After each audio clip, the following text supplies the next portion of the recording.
আসসালামু আলাইকুম নমস্কাৰ। আজি চাওক আমাৰ টাইপে মই চাটাৰিং কৰি আছোঁ যে চাটাৰিং কেনেকৈ কৰিব লাগে এইটো বস্তু মই আজি আপোনালোকক দেখাম।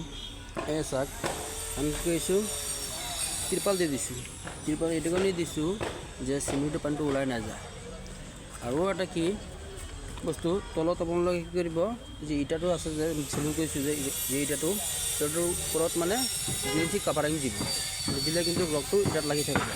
কাভাৰিং দি পেলাইহে চাটাৰিংটো কৰিব লাগিব। তাত তেনেদৰে আমি এটা চাটাৰিং চাওক এনেকৈ ব্লক কভাৰ ৰাখিছোঁ।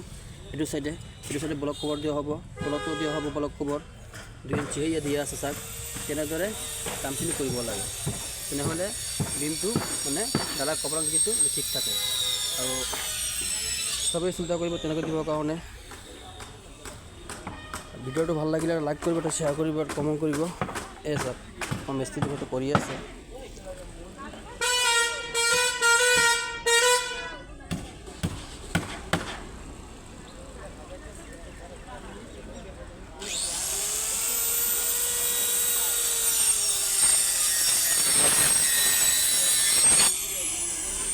তাৰপিছত যিখিনি ছেটিং কৰি আছে চবকেইটাত ত্ৰিপল দিয়া আছে।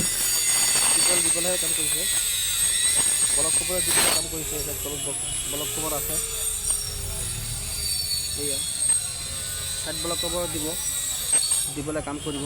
তেনেদৰে ডালাৰ যিটো বিমৰ যিটো মিডিল পইণ্ট থাকিব ৰ'ডটো আপোনাৰ ৰ'ডকেইটা চাওক দুটা পালে এক সমান মানে কি আছে, গেপটো আছে।